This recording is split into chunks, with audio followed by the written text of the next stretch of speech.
Henley passport index release हो चुका है। ये वही इंडेक्स है जो वर्ल्ड वाइड सभी पासपोर्ट की रैंकिंग को बताता है। तो पिछले साल के मुकाबले इंडिया 2 पॉइंट्स अप हुआ है। तो इंडियन पासपोर्ट पे 59 वीज़ा फ्री कंट्रीज़ हैं। वो कंट्रीज़ की लिस्ट हम इस वीडियो में जल्दी जानेंगे ताकि वीडियो की लिस्ट लंबी ना बने, और जो सी कंट्रीज़ ट्रैवलिंग के लिए रिकमेंडेड होगी वो साथ साथ बताते जाएंगे। तो स्टार्टिंग करते हैं यूरोप से। तो यूरोप के अंदर अल्बानिया है। अल्बानिया में अभी भी आप वीज़ा फ्री एक्सेस ले सकते हैं, आपको वहाँ वीज़ा लेने की कोई ज़रूरत नहीं है। बट अल्बानिया में इमिग्रेशन थोड़ा सा टफ है, तो आप कैसे जाएंगे ये थोड़ा सा एक रहेगा जेपडी। तो मिडिल ईस्ट के थ्रू भी काफ़ी सारे लोग जाते हैं, टर्की के थ्रू भी काफ़ी सारे लोग जाते हैं। बट मिडिल ईस्ट के थ्रू जाते हैं तो ट्रांजिट वीज़ा, टर्की के थ्रू जाते हैं तो भी ट्रांजिट वीज़ा की रिक्वायरमेंट आ सकती है। काफ़ी स्टेट्स में ट्रांजिट वीज़ा की रिक्वायरमेंट नहीं है, और है भी तो बहुत आसानी से मिल भी जाता है, जिससे अल्बानिया ट्रैवल किया जा सकता है।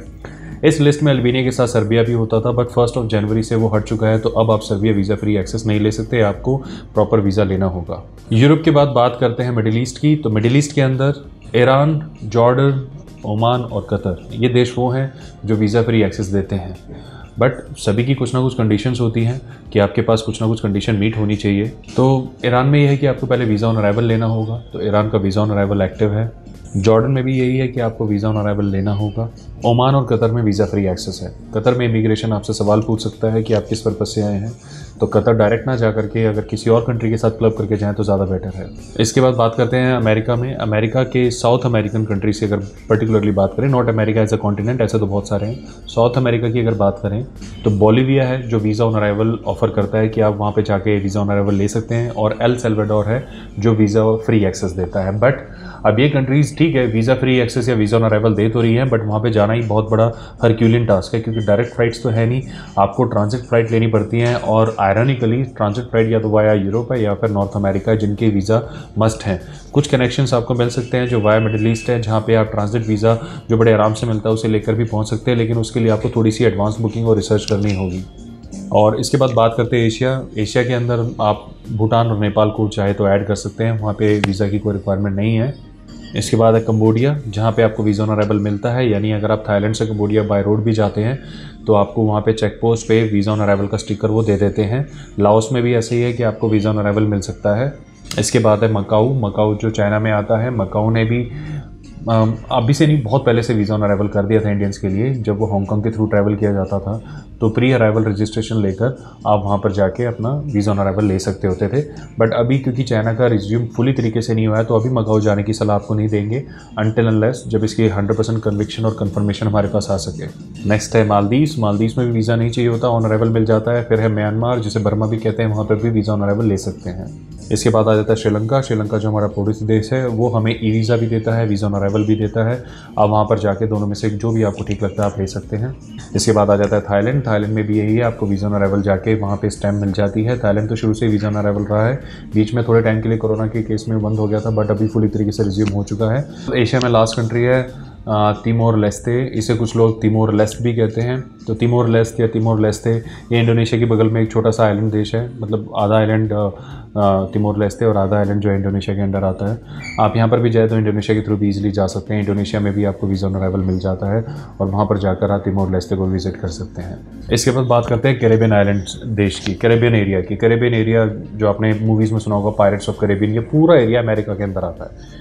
यानी पैसिफिक ओशन के अंदर एक कैरेबियन सी नाम की जगह है, जहाँ पे ढेरों छोटे छोटे आइलैंड्स हैं, और सभी आइलैंड्स अलग अलग देश हैं। जैसे यहाँ पे तो इंडोनेशिया है, इसके अंदर कितने सारे आइलैंड्स हैं। माइक्रोनेशिया एक ही देश के अंदर कितने सारे आइलैंड है, लेकिन अमेरिका के अंदर क्या है कि हर आइलैंड एक अलग देश बन चुका है। तो इसलिए वहाँ दुनिया भर के देश हैं, छोटे छोटे, और सभी के सभी देश जो है वो वीज़ा फ्री एक्सेस इंडियंस को देते हैं, वीज़ा ऑन अराइवल देते हैं। बट अगेन टास्क वही है, वहाँ पर पहुँचना थोड़ा सा कॉम्प्लिकेटेड है। तो अगर उन देशों के बारे में जाने तो वो देश हैं Barbados, British Virgin Islands, Dominica, Grenada, Haiti, Jamaica. वैसे तो ये सभी देश काफ़ी घूमने लायक हैं, लेकिन इसमें जमैका पर्टिकुलरली मैं इसलिए हाईलाइट करूंगा, जमैका का कनेक्शन यूएस के साथ बहुत अच्छा है, और जमैका काफ़ी पॉपुलर भी रहा है। जमैका एक्चुअल में वेस्ट इंडीज़ का भी हिस्सा है। जमैका के लोग क्रिकेट में भी पार्टिसिपेट करते हैं, तो वेस्ट इंडीज़ की टीम आप जो देखते हैं उसमें जमैकन्स भी होते हैं।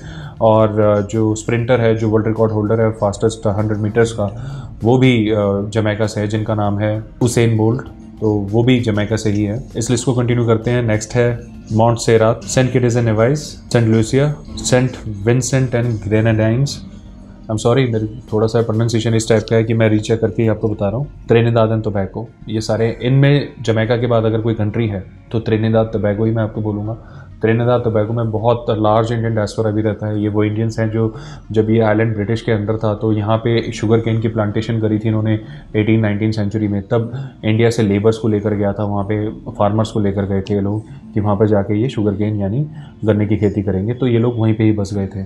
तो वहाँ पर हिंदी बड़ी कॉमनली है, वहाँ पे इंडियन नेम्स बड़े सुनने को मिलेंगे आपको, जैसे शिव नारायण चंद्र पॉल, वो भी एक इंडियन नेम जैसे ही थे, लेकिन थे वो वेस्ट इंडियन ही। तो ऐसे नाम आपको सुनने को मिलेंगे। वहाँ पे एक्चुअल में टूरिज़्म भी बहुत अच्छा है, इंडिया के साथ कनेक्शन काफ़ी अच्छा है। तो जमैका के साथ साथ आप त्रिनिदाद टोबैगो भी अपने टूर में ऐड कर सकते हैं। वहाँ पे वीज़ा की कोई फॉर्मेलिटी भी नहीं है और आपको कोई वीज़ा चाहिए भी नहीं होता, वीज़ा फ्री एक्सेस है। इसके बाद आ जाते हैं ओशिनिया में। ओशिनिया है जैसे आप देखेंगे जो फिलीपींस और ऑस्ट्रेलिया के बीच में बहुत सारे छोटे छोटे आइलैंड्स हैं। तो 10 आइलैंड का एक देश है, 20 आइलैंड का एक देश है, 50 आइलैंड का एक देश है, ऐसे ऐसे काफ़ी सारे आइलैंड्स हैं, उनके काफ़ी देश बने हुए हैं। तो वहाँ पे है यानी the area beyond Indonesia, Indonesia से पार जो आगे है, फिलीपींस से भी पार जो नीचे है, और आगे जाएंगे तो सीधा आप साउथ अमेरिका, नॉर्थ अमेरिका पहुँचेंगे। पैसिफिक से जस्ट पहले जो है आता पैसिफिक में है, लेकिन पैसिफिक जहाँ पर नो मैंस लैंड हो जाता है उससे जस्ट पहले ही है। तो मैप में आप समझ भी गए होंगे। तो वहाँ पर जो देश हैं वह कुक आइलैंड्स, फ़िजी खासतौर से बड़ा पॉपुलर है। इंडियन हनीमूनर्स बहुत जाते होते थे कोरोना से पहले फ़िजी, अभी रिसेंटली टूरिज्म के लिए ओपन भी हो गया, तो अभी भी आप वहाँ पर जा सकते हैं, वीज़ा फ्री एक्सेस है। Marshall Island, Micronesia. इसके बाद एक बड़ी नई कंट्री है न्यूएई, ये आपने सुना नहीं होगा, न्यूएई, NIUE। आप इसको भी कंसीडर कर सकते हैं। वैसे अगर आप तभी कंसीडर करेंगे अगर आपने काफ़ी सारे देश देख रखेंगे और आपको लगे कोई एक्जॉटिक लोकेशन चाहिए, कोई ऐसी जहाँ पे लोग ना जाते, तो ये एक ऐसी लोकेशन है। इसके बाद है पलाऊ आइलैंड्स, समोआ, आपने सुना भी होगा, इसी पर मूवीज़ भी बनी है। समोअन कल्चर, तुवालू और वनुआतू। ये गरीब देश हैं, काफ़ी गरीब देश हैं, बहुत ही छोटे देश हैं। ज़्यादातर देशों की तो अपनी मिलिट्री तक नहीं है। लास्ट में आ जाता है अफ्रीकन कॉन्टिनेंट।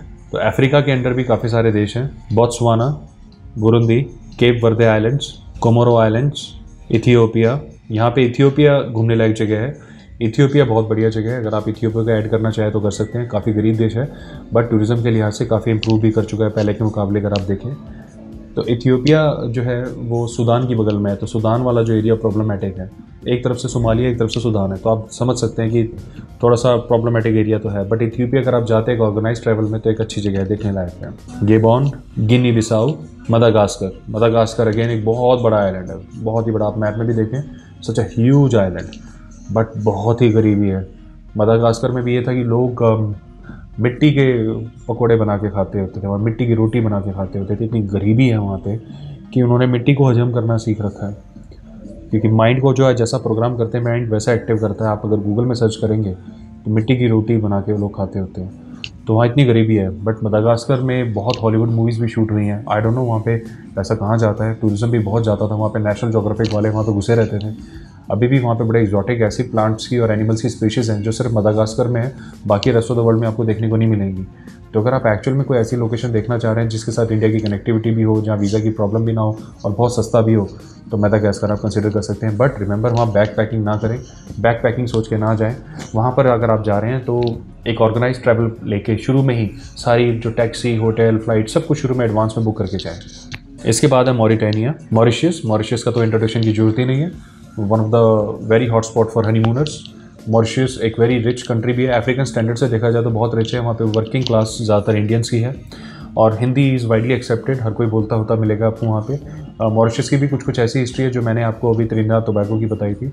वहाँ पर भी इंडियन फार्मर्स को, लेबर्स को ले जाया गया था, सेम यही पर्पज़ के लिए, शुगर प्लांटेशन के लिए और अलग अलग एग्रीकल्चरल पर्पसेस के लिए। बट अगेन जैसे कि जब ब्रिटिश एम्पायर जब डिज़ोल्व हुआ तो जो जहाँ था वहीं पर ही रह गया। तो वहाँ पर आपको देखेगा 50% से भी ज़्यादा जो पॉपुलेशन है वो इंडियंस की है और हिंदी काफ़ी एक्सेप्टेबल डायलेक्ट है। वहाँ हर दूसरा बंदा आपको हिंदी बोलता हुआ मिलेगा। बहुत ओपन सोसाइटी है, बहुत एडवांस सोसाइटी है, अफ्रीका में होने के बावजूद भी बहुत हाई स्टैंडर्ड ऑफ लिविंग है। तो मॉरिशस आप जा सकते हैं। इन्होंने अपना जो पहले 15 दिन का इतना डिफ़िकल्ट क्वारंटीन रखा हुआ था वो अब टर्मिनेट कर दिया है। तो अभी अगर आप जाने की सोच रहे हैं तो थोड़ा सा एयरफेयर आपको महंगा मिलेगा, थोड़े से गैप के बाद आप जा सकते हैं और आपके पास सफिशिएंट कैश होना चाहिए, आपके पास रिटर्न टिकट होनी चाहिए, होटल बुकिंग कंफर्म होनी चाहिए अगर आप वहाँ पर जाके वीज़ा फ्री एक्सेस लेते हैं तो। इसके बाद है Mozambique, Rwanda, Senegal, Seychelles. Seychelles एक ऐसा देश है जिसने रिसेंटली, ये भी मॉरिशस का नेबर ही समझ लीजिए, ये भी सारे इंडियन ओशन में आते हैं। इधर मॉरिशस है, और अगर थोड़ा ईस्टर्न साइड में देखेंगे, साउथ ईस्टर्न साइड में, और थोड़ा सा नॉर्थ वेस्टर्न साइड में देखेंगे तो सेशल्स है। सेशल्स भी बड़ा ही पॉपुलर हुआ था आज से 4 साल पहले, 2018 में एकदम से बूस्ट हुआ था। वहाँ के बहुत लोगों ने ट्रैवल करना शुरू करा था और उनके पैकेजेस बड़े डिमांड में थे। होटल्स वगैरह बहुत अच्छे हैं, बहुत ही साफ़ सुथरे आइलैंड है। Literally white sand blue water का कॉम्बिनेशन आपको वहाँ देखने को मिलेगा। सेशल्स भी अगर आप अपने साथ ऐड करना चाहते हैं तो कर सकते हैं। नेक्स्ट है सियरा लियोनी, फिर सोमालिया जाने की मैं आपको बिल्कुल भी रिकमेंडेशन नहीं दूंगा। फिर है टंजानिया बहुत फेमस है। इनके पास सफारीज होती हैं, जो सफारी पार्क्स आपने देखे होंगे डिस्कवरी चैनल में। जब भी आप शेरों की वीडियो देखेंगे ना, बड़े बड़े घास के मैदानों में शेर बैठे हुए हैं, शिकार कर रहे हैं। वही बड़े बड़े सूखी घास के ब्राउन कलर के मैदान होते हैं, जहाँ पे लॉयंस बीच में होते हैं, लकड़बग्गे होते हैं, दिखाते हैं। वाइल्ड लाइफ की इतनी वीडियोज़ आती हैं, वो majority of them are shot in Tanzania. तो टंजानिया के अंदर सफारी कल्चर बहुत फेमस है। तो अगर आप वाइल्ड लाइफ के शौकीन है ना, तो टंजानिया अपनी अफ्रीकन सफारी में डेफिनेटली ऐड करें। इसके बाद है टोगो, फिर है ट्यूनीशिया मैं प्रिसाइसली हाईलाइट करूँगा। ट्यूनीशिया एक नॉर्थ अफ्रीकन कंट्री है जो मेडिटेरेनियन सी के बिल्कुल साथ है, और ट्यूनीशिया वीज़ा फ्री एक्सेस देता है। ये है अफ्रीकन और मिडिल ईस्टर्न का मिक्स कल्चर है, और यहाँ के लोग काफ़ी हद तक देखने में आपको इंडियन जैसे लगेंगे, और बहुत ही ओपन सोसाइटी, बहुत ही पढ़े लिखे लोग हैं। आपका पॉइंट ऑफ व्यू बिल्कुल चेंज हो जाएगा जब आप इस देश को विजिट करेंगे। आपको ये टिपिकल मिडिल ईस्टर्न कंट्री जैसे नहीं मिलेगी, जहाँ पे आमतौर पे आपको कभी कभी डिस्टर्बेंस सुनने को मिलती है, ऐसा नहीं होता। ट्यूनीशिया में काफ़ी इन्फ्लुएंस रहते हैं यूरोपियन कल्चर से, और प्लस इनकी खुद की जो है काफ़ी कल्चर जो है काफ़ी एडवांस है। तो ये एजुकेशन में और मॉडर्निटी में, मॉडर्नाइजेशन में बहुत बिलीव करते होते हैं। तो आप अगर इसको ट्यूनीशिया को ऐड करना चाहते हैं तो इजिप्ट के साथ ऐड कर सकते हैं। इजिप्ट के लिए आपको वीज़ा लेना पड़ेगा, वो वीज़ा फ्री एक्सेस नहीं है उसका। इजिप्ट के साथ ट्यूनीशिया ऐड कर सकते हैं। मेरा जो फेवरेट टूर बनता है वो बनता है इजिप्ट, ट्यूनीशिया और मोरक्को को ऐड करके बनाने का। बट आप मोरक्को स्किप कर सकते हैं क्योंकि उसमें थोड़ा खर्चा हो सकता है, बट ट्यूनीशिया को आप ऐड कर सकते हैं। Tunisia is a very good country. उसके बाद है युगांडा, और फाइनली जिम्बाब्वे की क्रिकेट टीम बहुत फेमस होती थी एक टाइम पे, जब एंडी फ्लावर, ग्रैंड फ्लावर वहाँ पे लीड करते होते थे। बट उसके बाद वहाँ पे सोशल डिसइंटीग्रेशन इतनी फास्ट हुआ, वहाँ पे रेशियल प्रॉब्लम आने लगी, पॉलिटिकल इश्यूज़ आने लगे। इसी वजह से जिम्बाब्वे ने अपना चार्म खो दिया है। बट अब धीरे धीरे पिक करने लगा है, तो लोग धीरे धीरे जाने लगे। तो अगर आप जिम्बाब्वे को क्लब करना चाहते हैं तो टंजानिया, जिम्बाब्वे और साउथ अफ्रीका का एक सिंगल टूर करा जा सकता है, जो कि रफली आपको 1 लाख 1.5 लाख के आसपास में मिल सकता है अगर आप एडवांस परचेज कराएं। 1.5 लाख मान के चलें, हो सकता है ईच पर्सन। तो ये थे वो सारे देश जो टोटल 59 कंट्रीज़ हैं जो इस वक्त वीज़ा फ्री एक्सेस दे रही है as per Henley passport index. ये कंट्रीज़ बढ़ भी सकती हैं, घट भी सकती हैं। थोड़े दिन पहले तक ये 61 थी, 60 थी, फिर सर्बिया ने अपना प्रोग्राम जो था वो हटा दिया। उससे पहले जाएंगे तो 57 थी, तो उसमें कुछ जैसे अल्बेनिया ने ऐड कर दिया, और भी कुछ कंट्रीज़ नई एंट्रीज़ होगी। तो ये होता रहता है मोर और लेस। ये इस फैक्ट पे डिपेंड करता है कि हमारे यहाँ के जो पासपोर्ट होल्डर्स हैं वो कितना ज़्यादा डिफ़ॉल्ट करते हैं। अगर आप किसी देश में वीज़ा लेके वापस आ जाते हैं तो वहाँ आपकी रेपुटेशन अच्छी रहती है, तो वो देश कहता है कि हाँ ये लोग अच्छे हैं, इनको लिए वीज़ा हटा ही दो। और कोई ऐसा देश जहाँ के लोग वीज़ा लेके वापस जाते ही नहीं हैं, तो वो देश जो होता है वो वीज़ा को स्ट्रिक्ट कर देता है। वीज़ा फ्री देना तो बहुत ही मुश्किल है। तो इससे पासपोर्ट की पावर का पता चलता है। तो टॉप पे जो है वो जापान है। जापान के लिए 193 कंट्रीज़ है जो वीज़ा फ्री एक्सेस देती हैं, और इसके बाद है फिर मेरे ख्याल से साउथ कोरिया है या सिंगापुर है, और फिर बाकी यूरोपियन कंट्रीज़ ऐड हो जाती हैं। तो अगर आप इसके बारे में जानना चाहते हैं तो नेक्स्ट वीडियो में इसकी इन्फॉर्मेशन दी जाएगी। तो अपना समय देने के लिए बहुत बहुत धन्यवाद। उम्मीद है ये वीडियो आपके लिए काफ़ी यूज़फुल रहेगी। Bye bye.